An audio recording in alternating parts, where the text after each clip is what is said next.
हमारे विभाग से आए हमारे साथी आज जो जन जागरूकता बनाने के संबंध में है, क्योंकि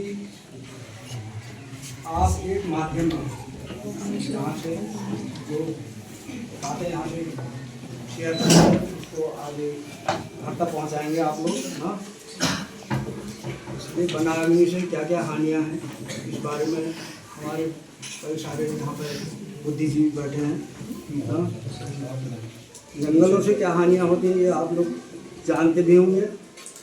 पर्यावरण दूषित हो जाता है, जंगली जानवर जो भी वहाँ पर जिनका वास है वो सभी नष्ट हो जाते हैं आग लगने से। इसलिए आप लोगों को यहाँ से लेकर पूरा प्रचार करना है ना, जंगलों में आग कम से कम लगने दें। जंगलों से जो भी आग लगने से हानियाँ ही होती हैं, कोई फायदा तो होता नहीं है। घास पत्ती ईंधन चार पत्ती सभी नष्ट हो जाते हैं आग लगने से।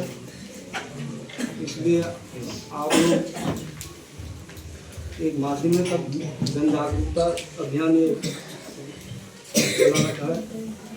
इसी क्रम पर हमारे बहुत बुद्धिजीवी विद्या भारती हैं, ये आपको विस्तार पर बताएंगे।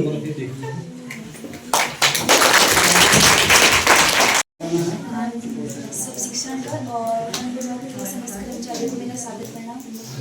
और सबसे पहले तो जितने भी यहाँ पर सब बच्चे आए हैं उनको बहुत सारा थैंक यू, क्योंकि अपना इतना जो है कीमती टाइम हम लोग को दे रहे हैं। खासकर 10th वाले जो स्टूडेंट्स हैं, 10th वाले हैं ना यहाँ पर 10th के हैं ना, तो 10th वाले बच्चों का भी बहुत थैंक्स कि उन्होंने जो अभी भी आपके प्रैक्टिकल्स वगैरह भी चल रहे हैं और नेक्स्ट मंथ आपके बोर्ड भी है ना, शायद इसी मंथ है ना, तो उनका तो बहुत ज़्यादा थैंक यू, क्योंकि उन्होंने जो है अपना कीमती समय हमें दिया।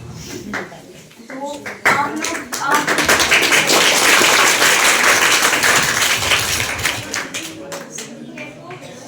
स्पेशली 10th वालों को नहीं, सभी के लिए तो 10th वाले जो बोर्ड का एग्ज़ाम होता है तो उसमें SST तो सब्जेक्ट होगा, सबका कॉमन होता है ना, उसमें एक आपदा प्रबंधन वाला चैप्टर भी आप लोग पढ़ते हैं आपदा। तो हम तो बताते ही रहते हैं कि ऐसे बचाना है, ऐसे बचाना है, जंगल को ऐसे बचाओ। तो आज आप लोग हमें बताओगे कि कैसे बचाना है, क्योंकि तैयारी लगभग हो गई होगी ना, तो क्योंकि वनाग्नि भी एक जो है वो आपदा है। तो आप लोग बताओगे कि वो कैसे, हम तो बताते ही, हमें पता है, या आप लोगों को सबको पता है क्या है कैसे है, क्लास वाले आते हैं बताते हैं, लेकिन आप लोग बताओगे कि कैसे बुझाना है या कैसे क्या है बनाना। आपकी प्रिपरेशन भी हो जाएगी, हमको भी जरूरी नहीं है ना हमें ही सब आता है, आप लोग को भी मतलब बहुत कुछ पता है सीखने के लिए। ऐसा नहीं है, हम छोटों से भी सीख सकते हैं। तो कौन बताएगा बनाने क्या है, आपकी प्रिपरेशन भी हो जाएगी, बोर्ड के लिए बहुत अच्छा टॉपिक भी मिल जाता है, लास्ट में क्वेश्चन बन जाता है आपका प्रबंधन से। जो भी आता है बताओ, पता चल जाए कितनी प्रिपरेशन आप लोग कर रहे हैं। हम लोग भी तो पता ही है, सबको पता है क्या है बनाने। में आग लगी, ठीक है बना देंगे, ठीक है। और क्या है बनाग्नि, मतलब ये कितने प्रकार से लग सकती है। मैंने 2 टाइप्स होते हैं ना, कृत्रिम और प्राकृतिक। कुछ भी अगर एग्जांपल आ जाए आपको तो आप कैसे डिफाइन करोगे? आग बहुत से प्रकारों से लगती है। मनुष्य अपने स्वार्थ के लिए भी वन में आग लगाते हैं, और कभी कभी गर्मियों में बहुत ज़्यादा गर्मी होने के कारण ही पत्तियों में ऐसी आग लग जाती है, और मनुष्य भी लगाता है अपने स्वास्थ्य के लिए। ठीक है, रीजन तो गोपाल ने दे दिया कि जो कारण है वो मेन जो है इंसान है, क्योंकि सबको पता है कि आग खुद से कभी नहीं लगती है। ठीक है, अभी इसको तो कारण अभी हो गया है कि अपने स्वार्थ के लिए लगा रहे हैं। ठीक है, तो इसका भी ओपिनियन जो है, इसका सॉल्यूशन कौन बताएगा, ऐसे हम इसको कंट्रोल कर सकते हैं। आएगा आपके पेपर में, हो सकता है ना कि आपदा प्रबंधन एक टॉपिक है, आपको पढ़ते हैं SST में 5 बुक्स में से एक आपदा प्रबंधन एक अलग से बुक होती है, तो उसमें आता है, पूछा जाता है। बैठ जाओ गोपाल। जो है मतलब एक मुख्य उद्देश्य यही है, क्योंकि एक तो सबसे पहली बात, आप सबसे ज़्यादा जो है जंगल के नियरेस्ट आप लोग ही रहते हैं, और आए दिन आपने देखा है कि वैसे बताया सबसे मेन जो रीज़न है ह्यूमन, उसका अपना स्वार्थ, चाहे वो स्वार्थ उसका नई घास को लेके हो, चाहे वो किसी भी रीज़न को लेके हो, वो सबने जो भी होता है सबने अपने स्वार्थ के लिए करता है। तो आप लोगों ने कुछ नहीं करना। ऐसा नहीं कि अगर हम लोग आपको लेक्चर दे रहे हैं आप जंगल में दौड़ जाओ आग लगी, आप अपने स्तर से जो कर सकते हो, अगर आपके घर के आसपास कहीं पर भी देखा, क्योंकि चिंगारी भी काफ़ी होती है आग को फैलाने के लिए ना, तो आपको कुछ नहीं करना है। अपने स्तर से अगर आपने कोई जलती हुई सिगरेट है या जलती हुई बीड़ी है, अगर वो कहीं पे सुलग रही है या किसी ने वो पराली जो जलाते हैं किसी ने वो जलती हुई छोड़ दी है, अब आप उसको ढूंढने तो नहीं जाओगे ना किसने जलाई है, मैं उसको बताता हूँ ये फैल जाएगी।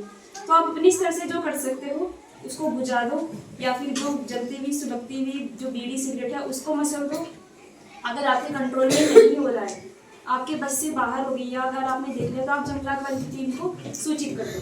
इतना ही करना है, आप लोगों ने कहीं लौड़ा भागी नहीं करनी है। और सबसे मेन सेफ्टी, अपनी सेफ्टी सबसे जरूरी है, चाहे वो आपको लेके है या फिर जो ये टाइगर का मूवमेंट है या फिर लेपर्ड का जो मूवमेंट है उसको लेके, ठीक है। यहाँ पर सभी शिक्षक हैं और सभी विद्यार्थियों को हमारी वन विभाग की तरफ से बहुत बहुत धन्यवाद। जैसे कि आपको पता ही है कि 15 फरवरी से लेकर 15 जून तक फाइट दिन रहता है, और सर लोगों ने और मैम ने आपको बहुत सारी चीज़ें बताई भी हैं, आपसे पूछी भी हैं। तो इसके समाधान हम लोगों ने इसे बैनर लगा रखा है, जन जागरूकता कार्यक्रम। मेन तो आप लोगों को जागरूक करके भी इसका समाधान हम ढूंढ सकते हैं, और हम लोग तो अपनी तरफ से कोशिश कर ही रहे हैं। आए दिन हम लोग जगह जगह जाकर गोष्ठियाँ कर ही रहे हैं। तो आप लोग भी एक माध्यम है, जैसे सर ने बताया ही है कि आप लोग के थ्रू जो है बहुत सारे स्टूडेंट टीचर हैं, तो वो लोग सारे लोगों को जाके बताएंगे अपने आसपास के लोगों को, तो बहुत सारे लोग जागरूक होंगे उससे ना। जंगल में आग लगती है तो वायुमंडल जो है वो तो प्रदूषित होता ही होता है, उसके साथ साथ जो आपकी फसल है, जो आपकी आजीविका है यहाँ पे ग्रामीण लोग की, वो कृषि ही है। आप सब लोग उस पर ही डिपेंड है यहाँ पे। तो अगर बारिश नहीं होती है तो आपकी कृषि जो है, अपनी जो फसल है वो फलती फूलती नहीं है ना, और फिर यहाँ पे सूखा पड़ने की नौबत भी आती है, नदी नाले के जो स्रोत हैं वो सूख जाते हैं। और आए दिन जो है यहाँ पे मूवमेंट हो रहा है, गुंडार आ गया है, बाघ आ गया है। उसका कारण यही है कि उनकी जो निवास है, उनका जो आहार है वो उन्हें जंगल में नहीं मिल रहा है, जंगल के जलने से, तो वो इधर आ रहे हैं, अपना मूवमेंट कर रहे हैं इधर के लिए। तो आप सब लोग इसमें हमें सहयोग करेंगे। हम लोग तो अपनी तरफ से पूरी कोशिश कर ही रहे हैं, वन विभाग की टीम, अगर ग्रामीण भी उसमें सहयोग करेंगे तो हम जंगल को बचा सकते हैं।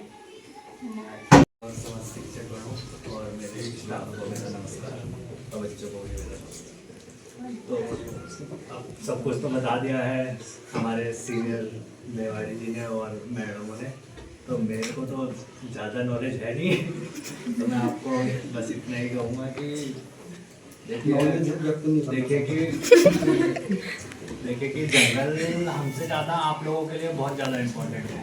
आप वहाँ से घास लाते हैं, लकड़ियाँ लाते हैं, आप लोग चूल्हे में ही बनाते होंगे ज़्यादातर खाना। सिलेंडर तो बहुत महंगा है, तो मुझे नहीं लगता है गांव वाले सभी सिलेंडर का उपयोग कर पाते होंगे, तो जंगलों से ही लाते हो लकड़ी। अब तो आग लगेगी अगर जंगलों में, तो जलावनी लकड़ियाँ तो सारी जल जाएंगी, ख़त्म हो जाएंगी, तो लकड़ियों के लिए फिर कहाँ जाओगे। और जैसे गाय भैंसे सभी ने रखे होंगे अपने घरों में, तो उनके लिए घास खत्म हो जाएगी सारी उससे, तो वो भी आप लोगों के लिए परेशानी है। ये तो आपके लिए मुख्य समस्याएं हैं। बाकी भी जैसे पहाड़ों में इसमें आग लगी है, तो अब भूस्खलन भी होने लग गया है। भूस्खलन आपके होगा, आपकी बुक्स में ऐसा है, तो वो भूस्खलन भी हो रहा है, तो वो भूस्खलन से आप लोगों के घरों में भी आ सकता है। वो पहाड़ गिरेंगे तो उससे भी आपको नुकसान हो सकता है। तो आपको ये देखना है कि आग किस तरह से ना लगे। आप घर जाके अपने माता पिता, बड़े भाई बहनों को जागरूक कर सकते हैं कि आग ना लगाएं, और अगर वो तो नहीं लगाते होंगे अगर, तो क्या कहते हैं, कहीं पे आग लगे और उससे खतरा हो कि ये आग फैल जाएगी आगे जंगलों में, तो वो उसको बुझाएं या वन विभाग को सूचित करें। बस मैं इतना ही कहना चाहूँगा। धन्यवाद।